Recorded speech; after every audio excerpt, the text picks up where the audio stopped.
Hey everybody, welcome to the Springfield Sports and Rec 2.0 Fantasy Basketball Podcast. This is Bobert, and with me, as always, is Mr. McJeffrey. Hey everybody, what's going on? Yes, that's enthusiasm. The energy we're looking for. Yes. Yeah. And guess what? What? Another episode and another special guest. What? Put your hands together for the Tsuj. Where'd you get that thing? Oh, it's like some custom website. Right when he got drafted, I ordered it. It's a terrible picture, but it's it looks horrible. He's doing the thing. Yeah, but oh God. Yeah, everyone should recognize it based on that alone. So. Wait, so when was the last time you wore your Marvin Bagley one? I have no Marvin Bagley anything. I have no Marvin Bagley love, nothing. So how does it feel to be the second guest on our podcast? I don't know. Is being second special or worse because I wasn't the first, or it's not a big deal. I mean, it's a podcast for like 6 people, so.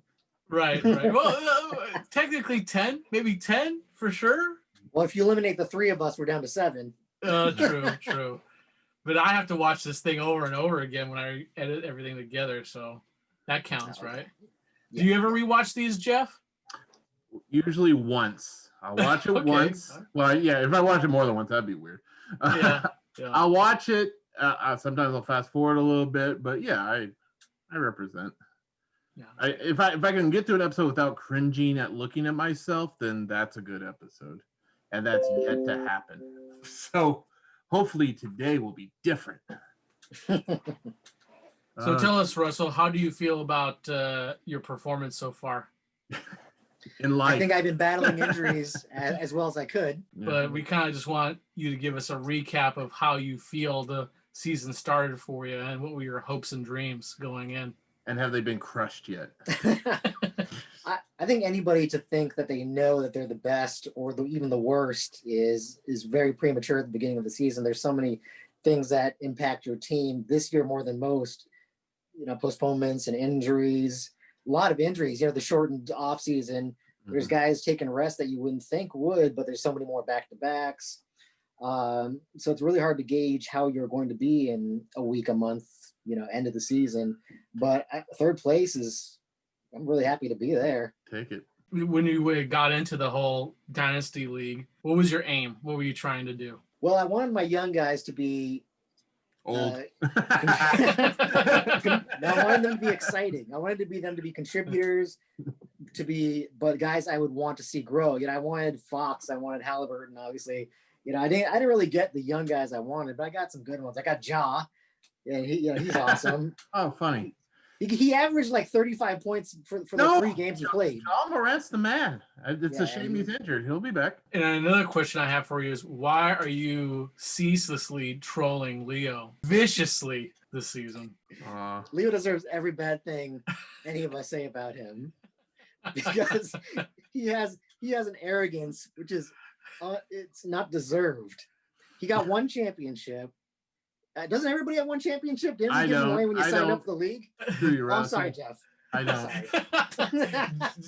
All right. Well, with that, let us review the standings as of now, which is Monday, January 11th. We just wrapped up week 3. And let's start at the bottom. No, why not? Coming into 10th place is Sean. Dark horse. With a percentage of 259. Building for the future. We've all, I'm going to say that for sure. He keeps on picking up all them young boys because that's You're still saying it. He likes them young and he's preparing for a future with he'll be a powerhouse someday, but of course this dynasty experiment's going to end in 2 years, so it's all you don't know that. Yeah. I'm taking the over under at 3. It's certainly doomed. Coming in 9th place is John with just over 400. So John is he's all about the future. I mean, even before we did Dynasty, he used to. I remember him holding on to Gorgie Jang forever for some reason. Like one day this guy's gonna blow the fuck up, and he never did. But I give John credit for having him for a keeper for a couple years because he had that feeling. Maybe this is the year. John doesn't make a lot of moves. I think he only has made one move this year, and it's probably because somebody's in an IR. But exactly, he's only had one move. He's stubborn. Yeah. But Dynasty's kind of made for him. So, but clearly not this year thus far. Sneaking into the 8th spot is Boozergate 2.0, the Rook, Steve, last week's special guest.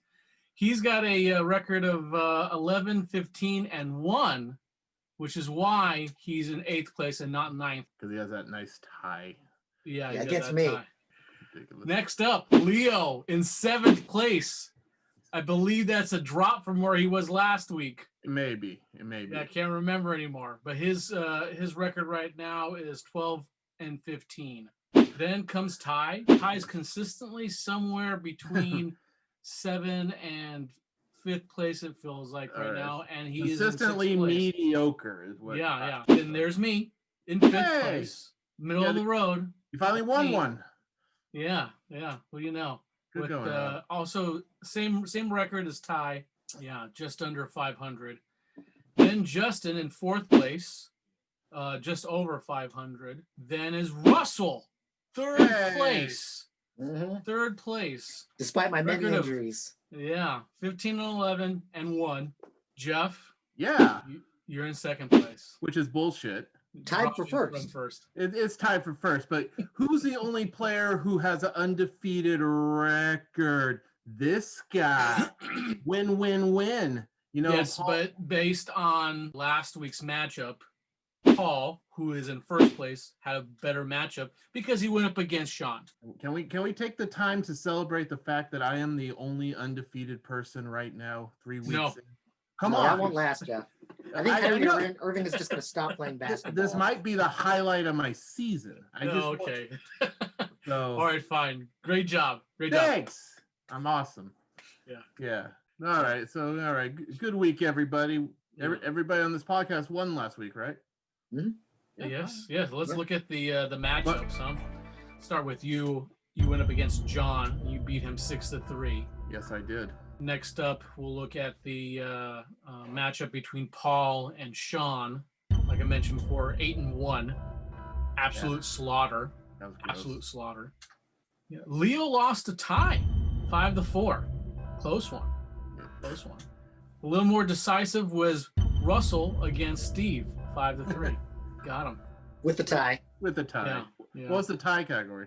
Assists. Both of you had 174 assists. And then I beat Justin 6-3. Good going, Rob. Yeah. So also a little more decisive throttling. Well, it's not 8-1 or 7-2, but 6-3 is not bad, I guess. But do you have any changes in the King of Categories, or? We have 4 changes in the King of Categories. Oh wow! Okay, let's hear it. We have a new field goal percentage king. Last week it was Leo. This week, this fucking guy. Oh my God, it's gonna be the Jeff show. Is the field goal percentage king. And we now have a new free throw percentage king. Last week it was Ty. This week, it's our guest Russell, free throw percentage king. That was my goal. Yes. His players. Those drills are really working out. Yeah, well, his players are old, so they figured out free throws. Good on them.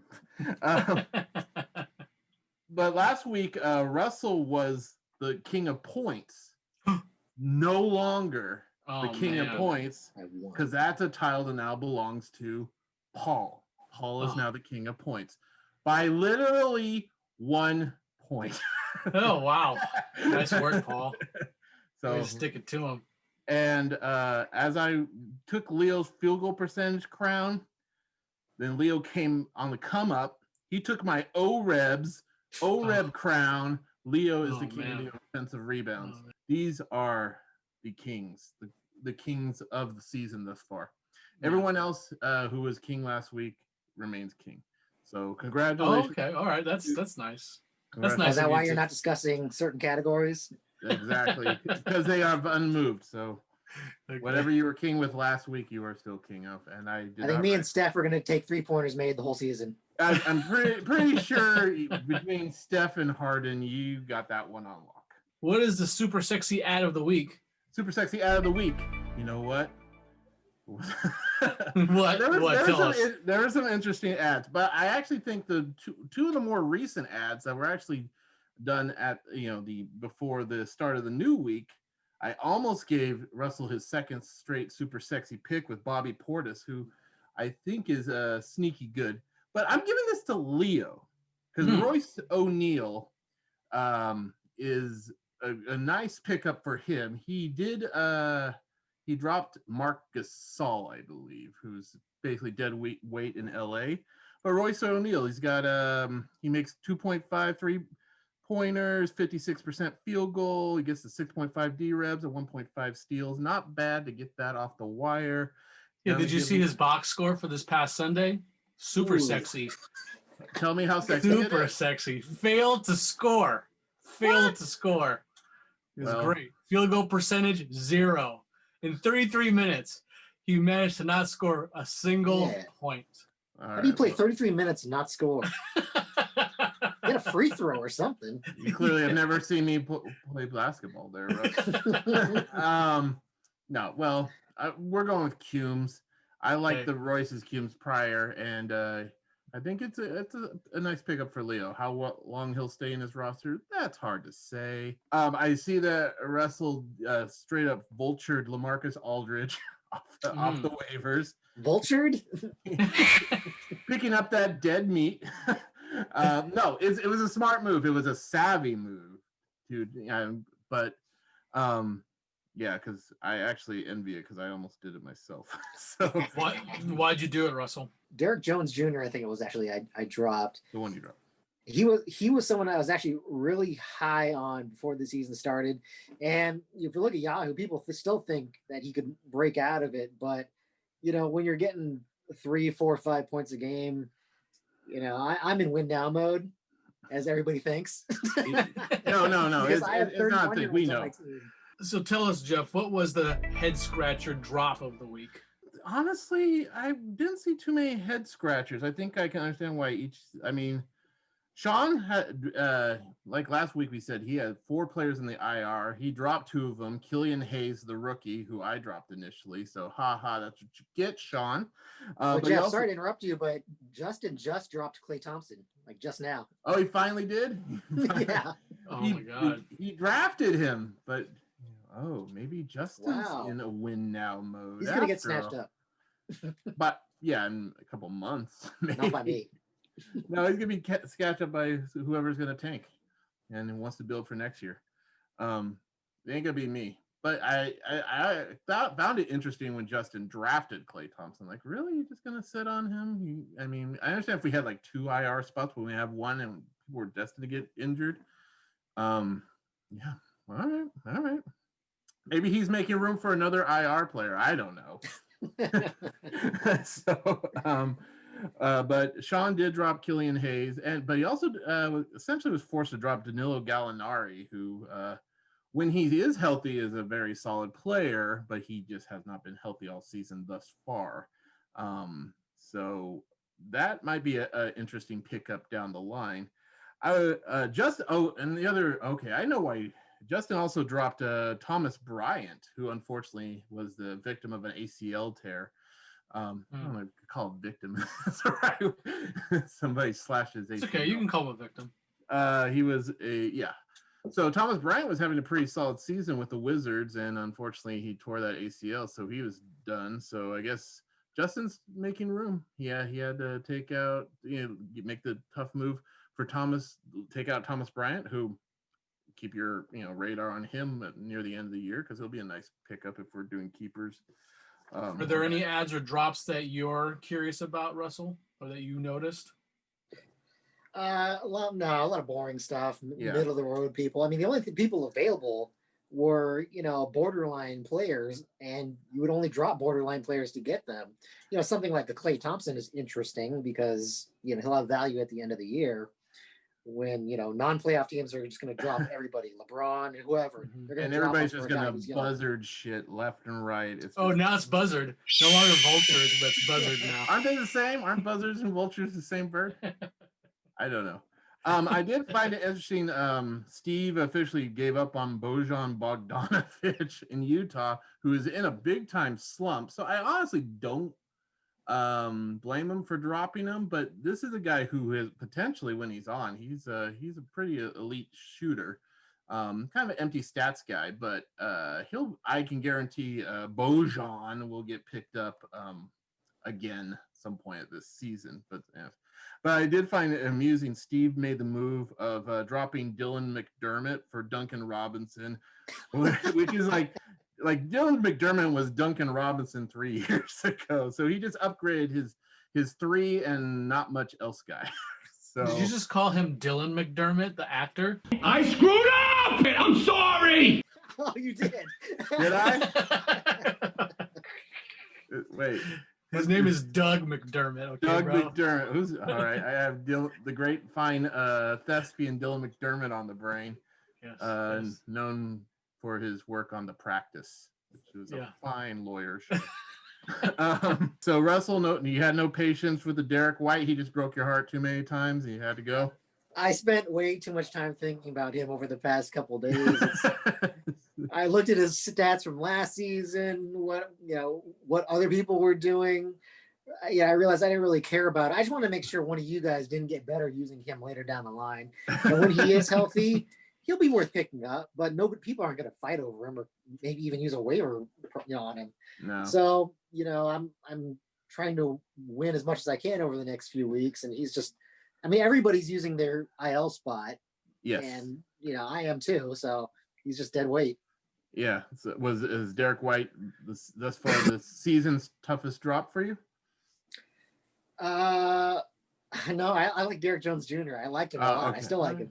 He'll still be hanging around. Unless, Sean once again scoops up them young boys. Stop it.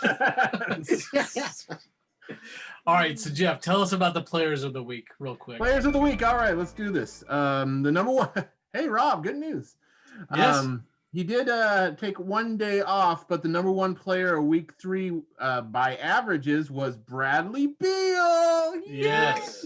Averaging 50 fucking points, 90% free throw percent, 56 field goal percent, 5.5 3-pointers made. That is tasty. And you also have the seventh best player of the week in Anthony Davis, but we're only focusing the stats on the number one. Number 2, my man, Kyrie Irving. Now, he's taking some time off because he's a fucking weirdo. He's taking personal reasons, and I think it has something to do with what happened on Wednesday in the Capitol. That's what he said. He's God, I love him as a player. I'm not down with him as a human being at all. He's the flat earther and the conspiracy theorist. Yes, he is. He's the guy who brings patchouli and cleanses arenas of demons and shit. Right. He's also he's anti-vaccine. He's a piece of work, but he's a great player. And when he did play, he averaged me 29 points, 3 steals, 63% field goal percent, 5 3-pointers made. And I also want to say I also have the 6th and the 10th best player of the week, NIKOLA Jokic, and Malcolm Brogdon. Like Jokic. Neither of those are right. Like Jokic. Number 6 and my 10th player, Malcolm Brogdon. The 3rd best player of the week, Paul's man Luka DONCIC finally arrived. Yeah, he got slow going, but now he's running on all cylinders. Averaged 30 points, 11 defensive rebounds, 11 assists, 1.7 steals, and a block. Not bad. He also has the 8th best player of the week in Zach LaVine. 4th best player of the week, based on one single game, was KARL-ANTHONY Towns, who's out of the injury IR for good old Sean. Boy, did he need him.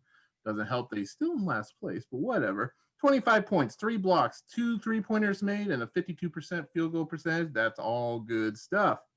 Leo has the 5th best player of the week in Joel Embiid.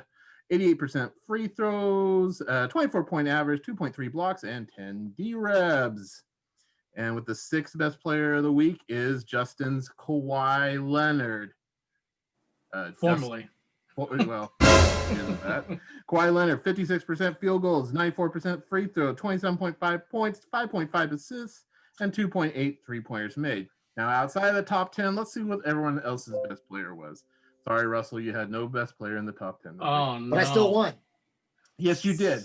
John's best player was Jason Tatum, 52% field goal, 100% free throws, 4.3 threes, and a 33-point average. Ty's was Paul George at 90% free throws, 24.7 points, 6 assists, 1 steal. Pretty tasty. Russell, who do you think your best player last week was? Probably CJ. You are correct, sir. It was CJ McCollum. Averaged 100% free throws, 27.7 points, 1.7 steals, and 50.9 field goal percentages.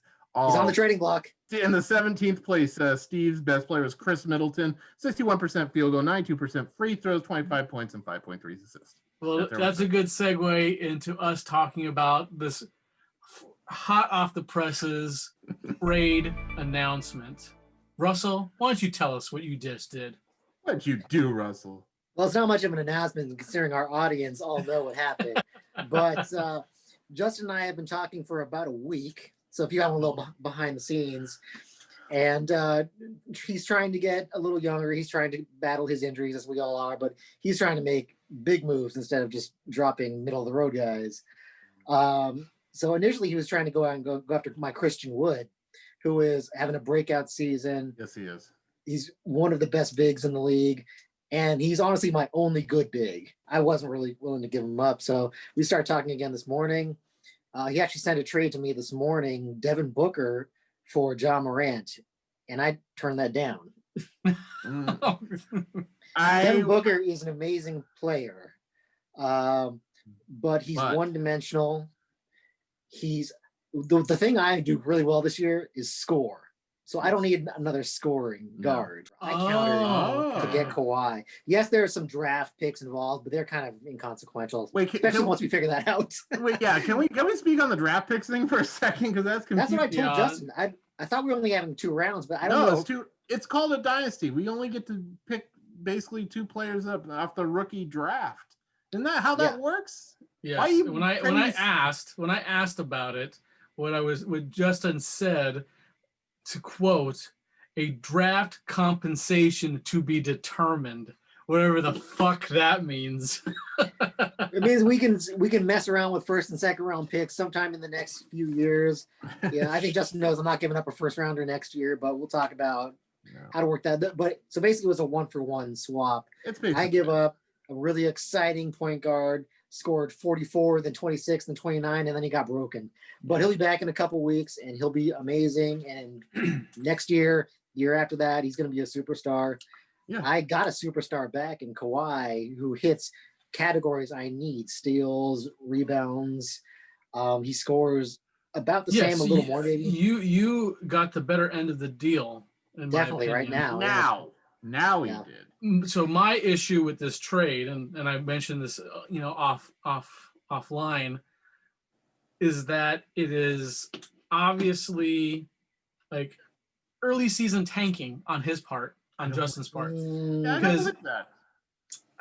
But go ahead, Rob. Go ahead. State your case. So, example of this past week's matchup, Justin and I went at it. He had 50 games. I had 45 games, and he still lost. Pretty thoroughly in that matchup. And I feel like he's coming to that realization that maybe he's not a win now guy this season. And so he's giving up Leonard, which is that's significant player to give up this early in the season. Or a guy who's injured. You may be for 2 more weeks.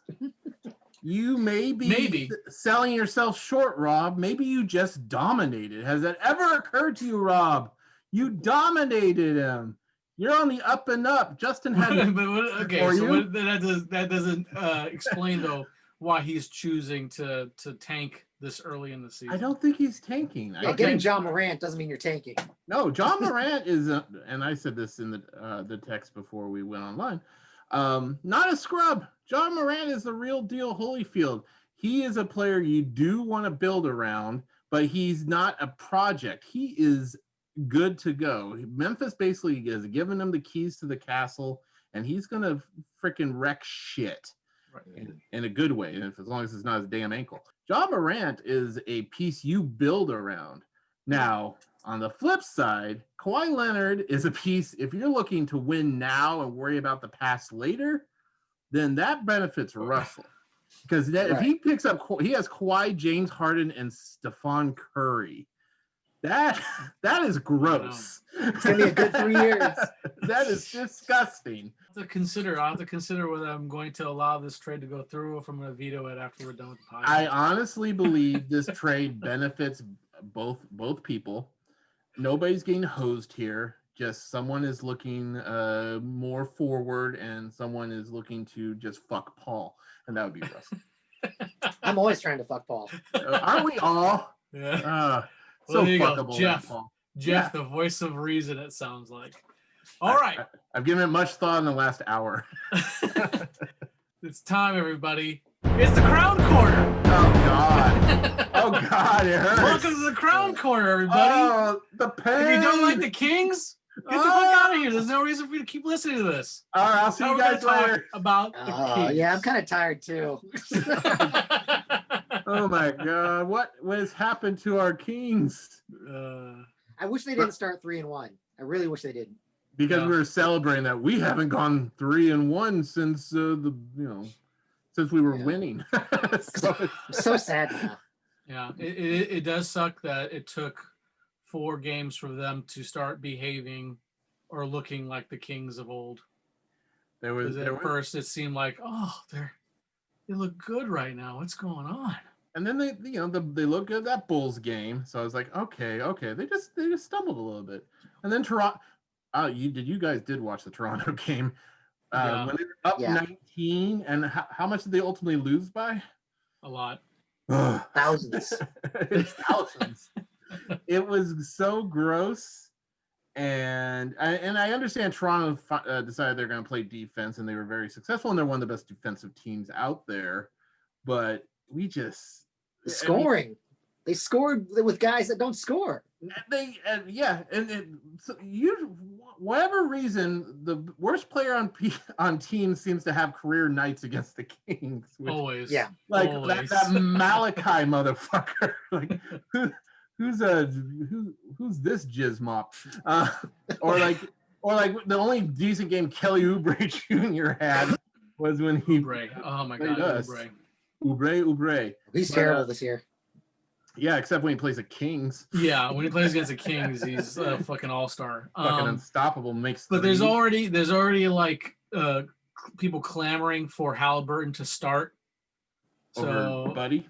Yeah, because I think they're at this point they're like, well, this season's obviously done for. So why don't you just start Halliburton? And see how it goes. I mean, Halliburton's great, but would you really want a rookie like that to start over someone like Fox or Buddy Hield? He's not starting over Fox. No. You just shut your mouth about that. I'll say this about Halliburton: whenever he's on the court, I can't take my eyes off of him. I think I'm actually. Oh yeah, the hustle. I am so attracted to everything he does on the court. Because there's no false, even when the rare points when he turns it over, I go, I see what you tried to do there, and you know what? I would have done the same thing. And he's got so much poise. He's super sexy, and and if I was a shooting guard, I'd wear his jersey, but unfortunately, I'll have to wear a Marvin Bagley jersey, which. Speaking of Marvin Bagley, Russell, these last few weeks, you've been sharing some NBA math with us. Explain to us what this thing is that you keep showing us. Yeah, NBA math is I follow them on Twitter. I believe they're a website as well, and they put all the numbers together to put it into a graph that just makes you really mad when you look at it if you're a Kings fan. The one that really stands out is it's a third-year players. It focuses on third-year players, And it just shows their total points contributed. And it takes into account defensive points that you give up. So it's basically how good you are on both ends of the floor. Mm-hmm. And Bagley is not just bad, not just towards the bottom. He is on his own. He's on his own island. Yeah, down here. Everybody else is up here, and he's down here. It's pathetic. You know, he has a 21-12 game, and he looks okay. And you don't even really think about it too much because seeing bad defense, you're not putting these numbers in your head and adding up how bad he is. But when you see it, aggregated into a graph, you really appreciate how terrible he is. Compounded by the fact, his dad's asking for him to get traded. It's like you have no trade value right now. Right. Well, how many games has he played in a season at this point? Like, what do you like? Maybe play a full season of basketball before you decide to ask to leave. It's I mean, I'd rather him out there than Hassan Whiteside. Oh yeah, Hassan Whiteside is the worst. Yeah, but Hassan can block. I mean, the problem is I don't think Hassan Whiteside is an all-star, but he led the league in blocks last year. Our problem is defense. He, last game he played a little, but the game before he didn't play at all. What is the problem with Walton and Hassan? Well, I know he's going to. Luke Walton is terrible coach. Like, I don't know why we kept him. Like, what is the point of this guy still being the coach? It's a Vivek move. He got hired because of Vladi, and Vladi's gone. So get rid of him too. Like you still got to pay him though. Yeah, I think this is not a move by our newest GM. I think this is a Vivek move to just give him at least the one more year to quote unquote figure it out. I don't think unless the Kings do a mighty turnaround, I don't think he's much longer with this team. He might go. No, I'll give him this season. Unless the Kings are in the playoffs, I don't expect him to show up next season. I want to see him fired before the end of this season. Literally, you want to be in the office when it happens, Rob. Luke, come in real quick. I got a guy right here. His name is Rob. He's from the Why is his pants down? 2.0 fantasy basketball podcast. He wants to tell you something. That'd be amazing if I could fire Luke Walton. Look him straight in the face. I saw this interesting stat that over the last 5 games, where the Kings are 1-4, their defensive rating is so low, it would be the lowest, not just this year, it would be in NBA history. It would be the lowest defensive rating. Which is crazy, right? Because we've seen them play defense. They can do it. They can. They can, but they can't do it consistently. Harrison Barnes deserves better than this. That's Paul's prize player, and don't you forget it, Harrison Barnes. Old man basketball. Him and Kojo. Paul also loves Rashawn Holmes, and who doesn't love Rashawn? Oh yeah, I love him. Rashawn Holmes is my second sexy player on the Kings, and I like his little shot because it's automatic. Well, Russell, Luka, we're gonna end the podcast with you giving us your predictions for how the rest of the season will go. Didn't I start the podcast by saying it's really hard to tell how it's going to end? Yes. So now you get to give a belligerent. Now throw caution to the wind and just make your predictions. Russell, are you going to win it all? Yes. Yes, I am. I'll tell you this: I am trying to win this year, probably more than the rest of you. I'm sure I'm not going to trade for guys that are 34, 35, 36, but I will trade for guys that are 29, 30, 31, like Kawhi. I want to be good for a few years, but I want to be good right now. Yeah. So he wants players not on the downhill, but they're peak. They're in their peak. Right in the middle. Yeah, they're right in the middle, as good as they're going to be. Yeah. No, Russell. Right. Russell. How's Jeff going to do this season? Jeff will get very far, and then he'll be very sad when he doesn't win. That seems to be. That's very predictable. And then where am I going to end up? Rob, you're either going to win the league or you're going to be dead last. Oh, good old hot and cold Robbie.